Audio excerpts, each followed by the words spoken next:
Hello,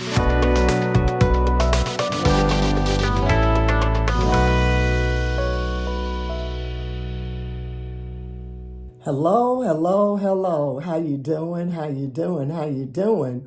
Welcome to Conversations with Mable. Conversations with Mable, brought to you by Amen Communications, Inc. This is Dr. Mable Springfield Scott. Many of you know me as Mable, your princess of poetry and praise. And I am Brother Paul. And we are so thankful that you are part of our family today. You're watching, you're joining, you're sharing.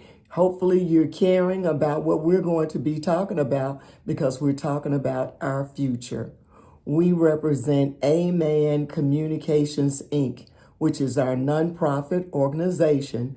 And what we do with Amen is write and publish books and then provide dollars for scholars. That's right, dollars for scholars, meaning high school students, as they graduate, we are able to try to go to the schools or send out information and get materials to students that are graduating who may need some additional monies or funds like we all need.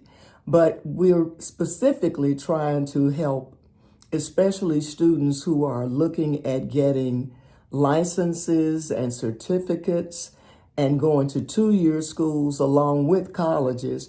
But we're trying to steer a little bit more of the money toward the students that are looking at two-year schools, certifications, and licenses, because we recently found out that there aren't many scholarships for them. And yet these young people are ending up in careers that you and I and all of us connect with almost every day.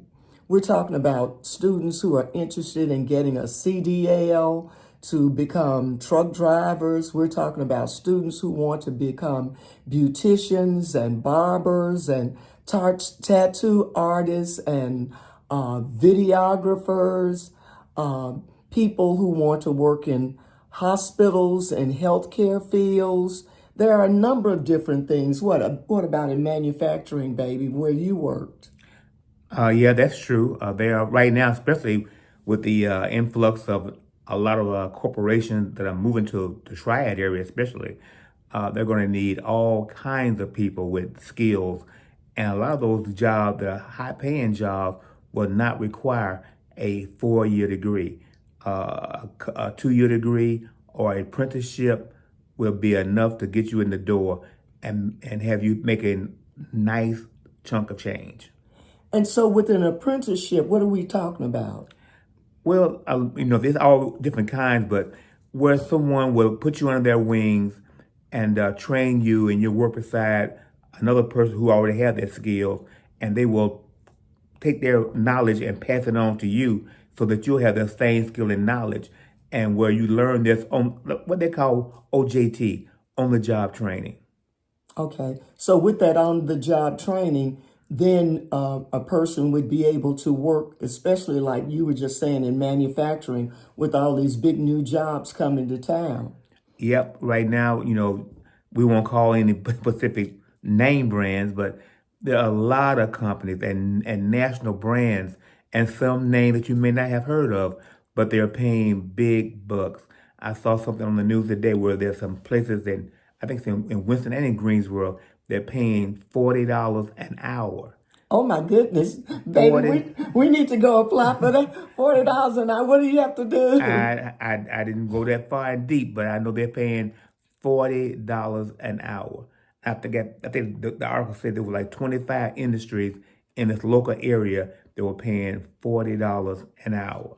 But along with those skills that you will learn in these special programs at a two-year institution or in one of those special classes for certifications and licenses, I think another important thing is the soft skills, because I have talked to some elected officials who specifically said there are many, many jobs in the Triad, but we need to make sure that the students have soft skills. And sometimes students have been so used to working on their computers and doing things with computers and playing these games until they've forgotten how to talk one-on-one. So how do we help to strengthen those soft skills? Well, one thing for sure, a lot of them don't have a lot of socialization because of those video games where they're on the screen all day long, and they don't have any interaction. They don't know how to communicate with another human being. And those skills are what they call soft skills. And they need to know those in order to interact, in order to interview for a job. As I'm substitute teaching, I talk to students all the time about their demeanor and their language. Uh, Just basic skills that you probably learned from your mother, your father, your grandparents, your aunts and uncles, things that you do when you're sitting around the table, the dinner table, the dinner table, especially, yes, like on a Sunday, but the dinner table throughout the week, learning how to interact, how to correspond, how to just talk to someone, how to follow directions, how to be at work on time, how to understand what your bosses are telling you, and then you repeat what they've told you, what you need to do, knowing how to follow directions the first time. These are things that we learned in the sandbox. And how to dress appropriately for work. For work. For the interview, and then when you get the job, how to dress appropriately for the job. Just, going in there with the sleepers and the bonnets, they just don't and cut the flip flops and having your cell phone with you. And I talked to an HR person, and she said she couldn't believe she was talking to someone one day during an interview, and his phone rang, and you're not going to believe this part. He picked up his phone. I'm thinking, if you're going to an interview, you need to keep your phone in your car. But it's little things like that, looking your Sunday best. And if you don't have a Sunday best, borrow Sunday best, or go over to one of your cousin's house or somebody's house and try to look your very best and think about the person who is going to be doing the hiring. That person might be very, very conservative. So you may want to dress appropriately for that interview. Now, today we are both dressed very casually, as you can see, because we were casually at home. But if I was going on an interview, I don't think I would be wearing this hat. I would probably have on a suit and a dress. I may even change some of my jewelry and put on pearls. Brother Paul, you would probably have on a shirt and tie or a shirt and jacket. What else? As you said, don't wear the flip-flops. Try to wear some nice shoes and Right, just be well groomed. Well groomed, exactly. Be well groomed. Well groomed. And also understand that you are convincing this person why you can add value to their company, to their organization, how you can help to make them even better than what they already are. You have some skills that will be valuable for them. Unfortunately, I know I hear some kids or some people say, not necessarily kids, but some adults say, hey, this is just me. This is just the way I am. If they don't want me like this, shame on them. Well, let me give you an eye opener. He who has the goal makes the rules. Again, he who has the goal makes the rules. And if you don't want to play by their rules, then I would not go approach them, because they got the duckies, they got the money, they got what you want to have. And when you get to the point where you do that, then you have your own business and fit your own rules. But as long as you're working on somebody else's rules, you got to do what they say. And I'm not saying be condescending, but be upfront, but yet still respect their space. Also, I would suggest that young people may want to spend time, even more time, with the people at their schools, at their high schools, the counselors, the advisors, your teachers, and maybe do some role play, and do role play with your parents or with your guardians, and say, pretend as if you're the man or the woman who might be hiring me, and ask me some questions. And you just practice answering those questions, because there are lots of jobs out there. And I was just doing some research myself, and I was looking at top 10 certifications in demand. And so many of them are connected to computers and data science and engineering and artificial intelligence. And you have to have the tactical skills, the analytical skills, critical thinking. What's critical thinking, Brother Paul? Oh, critical thinking skills. You tell me.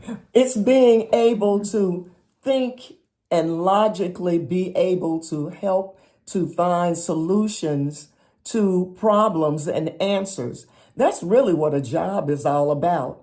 You make yourself valuable to your employer and to the person who hired you by thinking ahead of time and always trying to figure out what could happen, what would happen, how can we be prepared to take care of this issue if it does happen. So you just always think ahead of time what and how you can step in to help your boss to keep problems, as far away from you all as possible. You want to put the fire out before the fire starts. Exactly. You want to have all your ducks in a row, and you want to think about a game plan. What if this happens? What if my boss doesn't show to work in the morning and I'm here by myself? Will I be able to handle the situation? What would they do? How would I do this? All those kind of things. You got to think outside the box. You got to be prepared for every situation. And cross training is so important during some of your downtime, or during time when, if you have a job, learning how to do other people's jobs. So if there's an emergency, or someone gets sick, or someone in their family gets sick and they're not at work, you can say, oh, I can do that. I can step in and help there. Always figure out what you can do to help make your boss's life a lot better and a lot easier. That's why you're there, to not just work, but to critically think, how can I, number one, solve problems? No matter what job we have, we are solving problems. We are trying to make the customers happy, keeping the customers happy, understanding what those customers need, and meeting those needs. It's all about meeting needs, no matter where you work or what you do. Something else that I did was, I just said, let me look and just try to do some research on some certifications or some licenses that maybe you could get without spending a long time on doing those. And what I found was you could probably get a certification in a short amount of time in marketing, in phlebotomy, as a personal trainer, in first aid, project management, notary public, software, forklift, computer programming. Well, you worked in situations all the time with forklift driving, right? Oh, yeah. And is that hard to learn how to do? For some people, unfortunately, no, not really. It's not that hard to do. But people have to be, you have to be on your P's and Q's. You can't just be looking off into space and not watching what you're doing. You got to be attentive to what you're doing. And that's with any job. And some people say stuff like, well, Susan's not here today, so that ain't my job. Well, that's the wrong thing and the wrong mindset to say. Susan's not there. Yeah, you're right. They may not be your assigned job, but if you can do Susie's job, guess what? That's going to probably help you to get a promotion, because now all of a sudden you made yourself more valuable to the company. That's right. The more valuable they are, more valuable you are, the more likely you are to get into promotion or get moved up. So, and longevity. When the guy is thinking about laying somebody off, and I've been in that situation before where I had to make those tough decisions about laying someone off. And guess who I will lay off first? The person who gave me the most hassle. Because now I'm thinking, here's my opportunity to eliminate a headache. And the person who gave me the best time, did their job on time, came to work on time, gave me no hassle.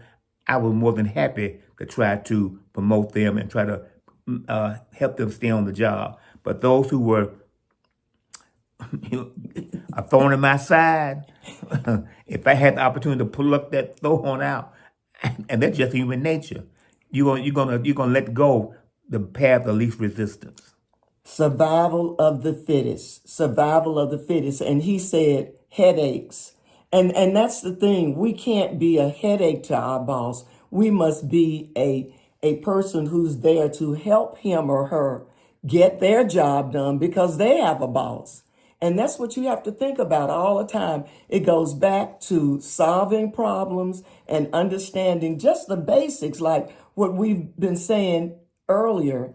Be on time. Be on time. Be on time. Don't Y'all know what we're talking about. don't get the Be on time. don't get the reputation of being always late or always absent. You don't want that reputation because when you're out and when you're not there, guess what? Folks are talking behind your back. Yep, I knew they were gonna be there. Today is Monday. They don't show up on Mondays. So Mondays and Fridays. That's what I heard. I was working somewhere and they were saying, oh yeah, people don't come on Mondays and Fridays. I'm going, I've never heard that before. Then it was raining one day and somebody said, oh, it's raining. Then I hear, and I've never heard those kinds of things said before. You came to work every day. It didn't matter if rain, snow, sleet. I mean, when we went to school every day, we didn't have buses to take us to school. During segregation, we walked to school every day. There were no snow days. So I was raised back in the day, and Brother Paul, we walked to school every day. Our teachers came to work every day. So therefore, when we got in the workforce, we went to work every day and we just thought that's what you were supposed to do because I want my paycheck. I got bills to pay. I got to buy some gas. I need food. We got to pay for shelter over our head. and folks saying I don't work on my birthday. Or my anniversary. Really? Okay. I've always worked on my birthdays, anniversary. Hey, I want my money. I want you see what I'm saying? And it's all about setting goals and this whole idea of understanding what real life is like. Real life is about being independent, knowing how to take care of yourself, knowing that you have to pay the bills and there's nobody else that you can run to and ask mom and dad and all these grandmamas and granddaddies for help. When we become adults and when we are able to vote and when we are able to drive a car and really, really say, I am a seasoned person, that means that we take care of things on our own. For sure, for sure. And we don't have to ask or beg. And I know occasionally you may run into an issue or a hassle or a problem or especially an emergency. And I see nothing wrong with asking for help then. But as adults, we have to think ahead of time, ahead of the game, and learn how to save for a rainy day. That's something else our families taught us. Yep. Saving for a rainy day because you never know when that storm is going to come and you need to have something stashed back. Some other jobs that I found where you can get certifications, and some of these I had never even thought about. Whitewater raft guide, a private pilot, a certified construction flagger. Those people that are out there when construction is being done. Ski patrol, archery, a bounty hunter. That's something unique. Fireworks launcher. CERT, that's community emergency response team. A refrigerant recycling and service. Somebody servicing refrigerators. Wilderness firefighters. CAD, that's a computer aided design person. Yeah. Sailing, a nutritionist. Now, that's something we all need. Um, Scuba diving. Here's one, bartender. How many folks go to the club? How many people see bartenders at the bar? They can make a lot of money, but you have to have skills. In many cases, you may have to have a license. You have to have experience so you can know what to do. Remember on our last cruise when we went to Alaska, guess who was making drinks? Tell them, baby. Who? Remember we passed by the bar? Guess who was making drinks? Oh, yeah. The computer. Yeah, there was a robot, yeah. It was a robot. And that's what caught everybody's eye. We were all saying, wait a minute, we got to stop and watch this. And the people would like put their, type in their information on their credit card. And then they would order the drink that they wanted and push the little buttons. And the robot would come out with his little hands and mix and shake and then walk up. Well, I don't know if he was walking or just moving. It's moving. He would move closer to the person and give them their drink.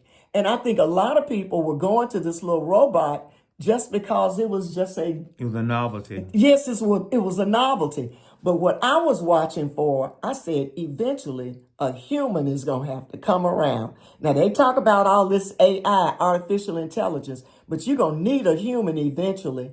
And sure enough, one of the service workers on the cruise ship came over and sat from behind. And while she was standing there, I went back and talked to her and I said, so who are you? And she explained to me, I'm just here to make sure that if anything happens that's not right, I'm here to reprogram or make sure that this robotic bartender is doing what he is supposed to be doing. Or she. Or she. And the other thing I wanted to ask her was, well, do you think people who frequent bars would prefer a robot as a bartender or you? And she said, I think they would want me because with me, they know that they can exchange conversation with me. I am a human person that has feelings and can understand what they're saying and listen to them and respond. And that let me know that humans, we are needed. Yes, these robots are coming along, but somebody's going to have to be there to keep them on track. Well, even at that case, the robot had to have the bottles replaced. When a bottle became empty, some human had to go up and replace that bottle. So there was still a need for a human, but unlike regular, only one human was needed because this robot could manage the whole bar. The whole bar. But it was exciting just looking at what was going on. Some of the other things we found, here's one I never would have thought of. Alligator trapping agent. And then TEFL. Here was something I had not heard about. And I have heard about it in schools, but I was thinking, wow, this is an interesting area to look at. Teaching English as a second language. And that goes to the next one, substitute teaching. Now, we've been doing that, haven't we? Yes, we have. Found it to be very interesting and very eye-opening. And rewarding. I learned so much. In fact, that gets back to why we're here today. We explained that we have a nonprofit organization where we provide dollars for scholars. But what I learned is that so many of the scholarship dollars have already been assigned to give to students who are going to four-year institutions. And what I learned at one school is that there aren't scholarships, or there were not scholarships for students that were needing to go and get a 2-year college experience or certification or license. And so that's when we stepped in. And we don't have millions, but we can give $500, extra little bit of money to add to whatever you need. We gave $500 scholarships to help students that were learning specific types of training so they could do jobs that would require a certification or a license. So we were able to help a student that is going to cosmetology school and to help a student going to become a welder. And then some money was given to some students that are going to Winston-Salem State University. So what we're saying is that no matter what you're looking for in life, there are some scholarships available. Look for those scholarships. Check out Aman Communications Incorporated at ableme1.com. ableme1.com. ableme1.com. And we will help you wherever and whenever we can. Again, this is Conversations with Mable with Mable Scott and Brother Paul. we're here, Mable, your princess of poetry and praise, and we just want to share information with you about Dollars for Scholars. Dollars for Scholars. If you already know what you want to do, you want to get a CDL license, you want to become a beautician, an esthetician, a nail person, if you want to fix cars, work as a tattoo artist. There are so many. Be an entrepreneur, look at real estate, be a contractor, do some type of renovations. If you have some skills, and if God has already given you some skills, or your mother or father or grandparents have shown you how to do some things where you know folks are always going to be knocking on the door saying, I need your help, you can make some money. If you're already making money helping people, think about how you can turn that into a real job or a real business. You can do it. It can be done. So until next week, We'll be checking back in with you on Conversations with Mable. This is Mable, your princess of poetry and praise. and Brother Paul. And we want to tell you before we leave, before you do anything, seek God. Talk to Him. Call Him up. Say a prayer and say, God, I know you have given me some gifts and some talents, and you have given me some special skills, and I want to be happy on my job and in my career. So lead me, guide me along the way. For if you lead me, I know I won't stray. And ask God, order my steps. Tell me what I need to do. Direct me. Give me some idea of what you would have me to do that's really needed in the marketplace. God will show you what you need to do, where you need to go, and how you can do it. It's all up to you listening upstairs, to the man upstairs, and you'd be amazed at what God might end up telling you. Let's just put our faith in God, have faith over fear, and look out for your future. It's all in your hands. All you have to do is just trust and believe and get out there and work. This is Mable, your princess of poetry and praise. And Brother Paul. We love you. God bless you.